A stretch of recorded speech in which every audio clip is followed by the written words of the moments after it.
Welcome to our series featuring the audio edition of my book Iris After the Incident, narrated by Rachel Coates. A playlist with all the chapters in order is on the Romance Class YouTube channel. Our writer community turns 10 in 2023, and if you're just discovering us now, there are many more romances to read at romanceclassbooks.com. Content warnings are mentioned in Chapter 1 and are included in the description for this video. Chapter 18. Just when I was getting ready to wind down my workday, I got a knock on my door.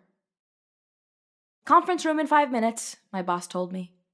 I don't have anything in my calendar. I forgot that we had this and that you should be in it. 30 minutes, applicant panel. Do you have other plans? I did. But Miley couldn't have known that. Or maybe she sensed it because I'd come in by 9 a.m. and that hadn't happened in a while. On a normal day shift at work, I'd come in early and leave before 6. I made plans to have dinner with Gio a little earlier than usual because the late night everything was starting to take a toll, but I wasn't exactly going to tell him to cut down on our couple time. I liked the couple time. The couple time was very satisfying. Half an hour is fine, I said. "You're letting me sit in?" "Well, yeah, because you'll have to do that now." "Right." Sometimes we conducted scholarship application interviews in the office. It wasn't an everyday thing, because if the applicant wasn't in Manila, we arranged for a video chat session instead. Sometimes the sponsor who wanted to listen in on the interview wasn't in Manila or the Philippines, and when a conference call was planned, I was silently a part of it, taking notes or answering questions. "Who's the panel?" I asked her. "2 applicants together," she said, "and then you and me." "Just you and me? No one sent anyone else?" Miley nodded. "That's why I want you in there. You ready?" I wasn't thinking about that. Instead, I mentally worked out my schedule, figured out if I'd make it to the 7:30 p.m. plans with Gio, and came up with a plan B of calling the lobby and leaving a message with them if I definitely ran late. All while picking up my notepad, a pen, and shutting down the work laptop. By the time I entered the conference room, Miley and 2 female students wearing different school uniforms had taken their places around the glass oval table. The way the interview went was no different from the others that I had joined before. Miley led this and spoke through most of it. She introduced herself, said hello to the girls. I checked my file. Pamela and Michaela, both in grade 11. They were 2 of 5 shortlisted students up for a pre-med scholarship. From the file, I could tell that Pamela was a sure thing, but Michaela was still conditional, based on the personal assessment she'd be getting after this session. Wow, that always felt so heavy to me. We did fulfilling work here, but for every one person who got good news, 10 others probably would be bummed that day, or longer. Sometimes when the competition was tough, it came down to this: what you say in a room to a person like Miley, or apparently me. It was so Miss Universe sometimes. Pamela was doing well at this, and I could tell that her sure spot was well deserved. Michaela was less articulate, but in a way that was totally understandable. She was a kid, not a practiced pageant candidate. They were both turning 17, and while we'd seen some excellent young people apply and get their grants, I did still remember what I was like at that age. I mean, look at the questionable decisions I'd made just a few years ago. There was a list of questions that Miley was going through, and she tapped my foot and slid her notebook over to me. She wanted me to ask the last one.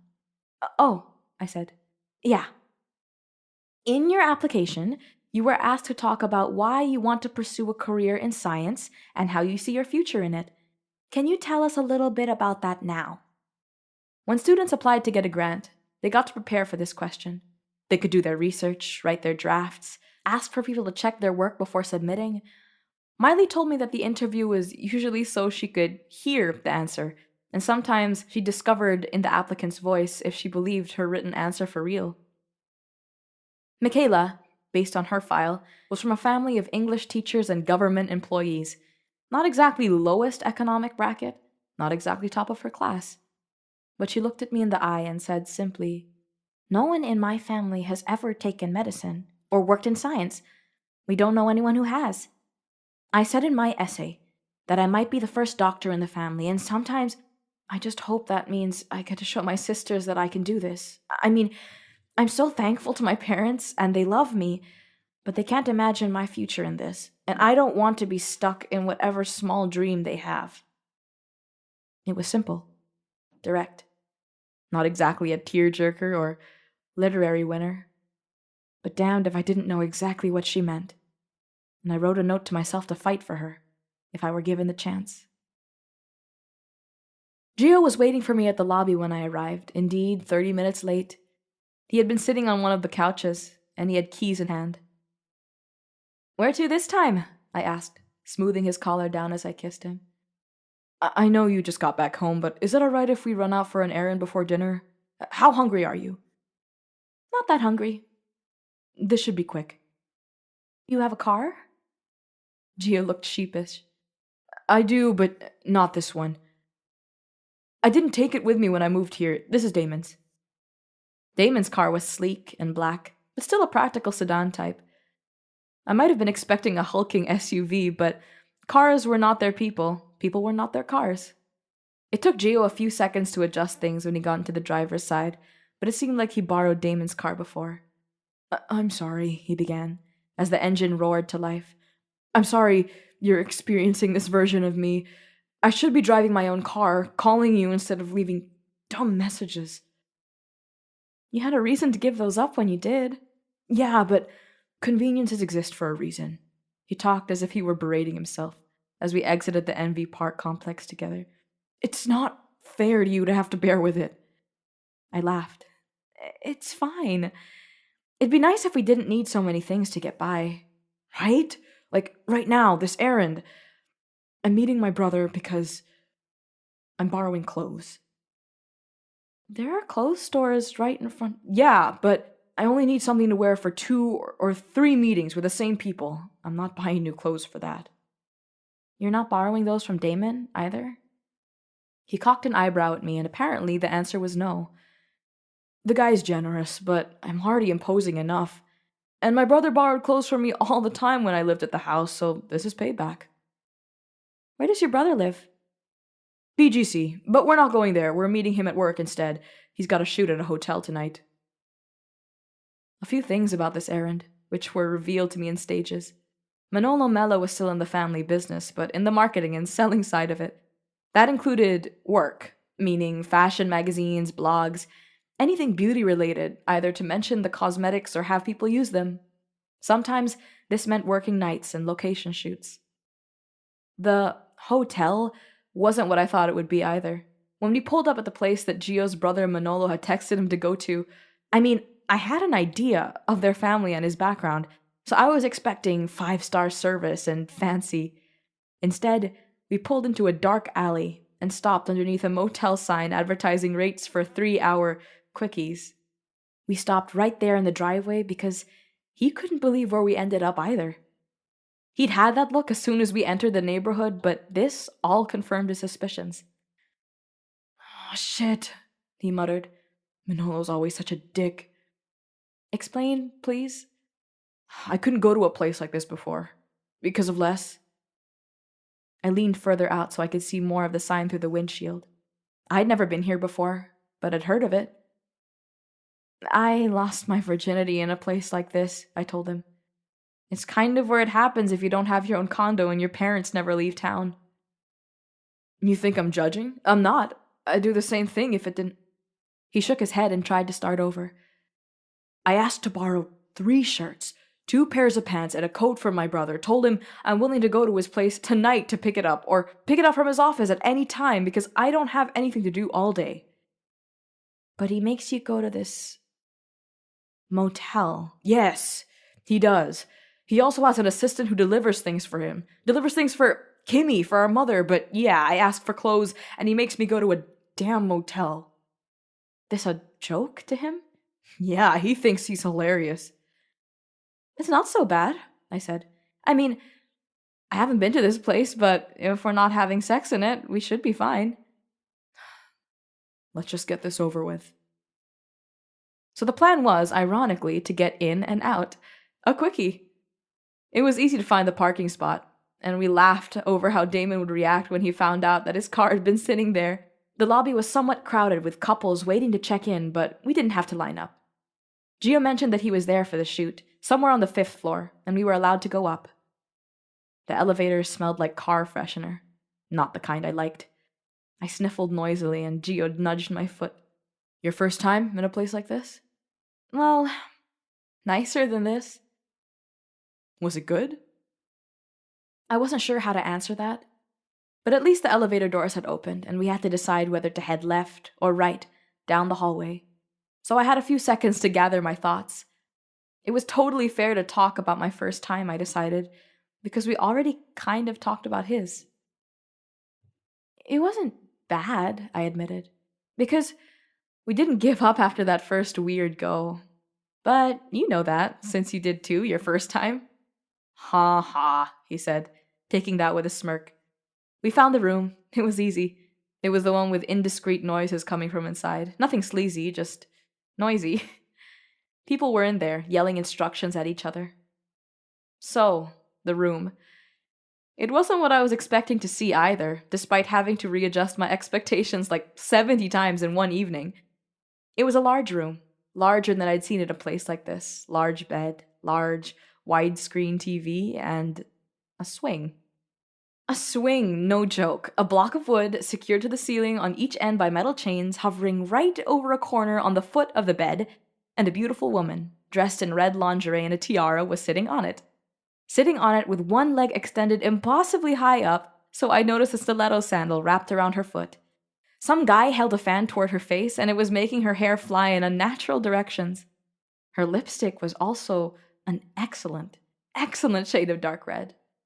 Gorgeous and sinful. Wow, I couldn't help but say, as she turned away from me and toward the camera that snapped as soon as she did. Are you supposed to be here? Someone was asking Gio. There with me. The guy in the corner, the good-looking one who spoke and was now headed toward us, had to be Gio's brother. Now that was someone who looked as expected, and more. An older version of Gio, but darker eyes, darker hair, stubbly jaw instead of smooth. My brain composited a mental image of him and Kimmy together, and wow, yeah, they looked good. Their relationship was probably intense. Here, Manolo said, handing Gio a backpack and a coat in a clear dry cleaner bag. And you must be Iris. Hi, I said. This is my dick brother Manolo, Gio said. Manolo was smiling like he'd successfully pranked his brother. Aw, come on. When I found out that this was where we'd be shooting, I had to. Because you're a dick. My brother lived under a rock for many, many years. Manolo was talking to me now, still completely charming. He didn't get to experience life the way his deviant brother did. Thanks for the clothes, Gio replied. No problem. What are they for? Serious meetings with serious people. Are you getting a job? Gio headed out to the door. We're heading out now. Thanks, bro. You're not answering my question. This all sounded friendly and joking, by the way, from where I was standing. I liked bantering with my brother and could go entire hours with him without saying a word I actually meant. It was fun, and our version of sport because we weren't into actual sports. I wasn't sure yet how this was supposed to feel. Gio sighed and turned around to find Manolo closer to us. Gio was the leaner of the two, but it might only have been a posture thing, the difference of maybe 10 years between them. Not seen at all in height or in build. God, what a great set of genes. It's not anything yet, Gio said. Don't go announcing it. Hey, you know they'll need enough notice if you're not coming back. Can someone get her cleavage sweat? Someone yelled, and that made me look at my cleavage and then over to the swing where the model was dabbing her chest with a paper towel. They can't understand why I'm not running back to this. Gio was trying to shut this down, but in the least dramatic way possible. Because it wasn't his way, even if it might have been a family trait. Not the place to talk about this, Manolo. Fine, fine. Manolo's hands went up, a gesture of surrender, and he leaned between us to open the motel room's door. Giovanni gets to decide how to live his life. You going on Sunday? That was meant for Gio, and he answered. Of course not. But, Kimmy, I said no already. Fine. Have you two had dinner? I shook my head, but then caught Gio's frozen face and realized that he didn't want to let that on. Whoops. Don't you leave without trying the crispy pata, Manolo said, winking at his brother. This place is known for that, best in the city. They sort of looked at each other and then dismissed each other simultaneously. Gio motioned for me to step out, and Manolo nodded at me, then went back to his corner of the room. No goodbyes. Nothing else. Fascinating. I watched Gio's face as we walked back to the elevator, imagining the mental scrubbing he was doing to himself. The same kind of thing I did whenever I interacted with family. But my family wanted nothing to do with me, and his... What's on Sunday? I asked. He was fiddling with the backpack. Family gathering. I nodded. I hate those. Then we were at the lobby again, freakishly still crowded for a weekday evening, and I turned automatically back toward the parking lot. But the hand on my elbow led me past the exit and toward the motel's restaurant. You're kidding me, I squeaked. You want to... Best in the city, Gio told me. You heard my brother. He's a dick, but he knows what he's talking about. That was Chapter 18 of Iris After the Incident, narrated by Rachel Coates. Text and production copyright by Mina Viesguera. For more shenanigans involving the motel district of the Metro, read Mystery Date, a short story by Denise May P. Season.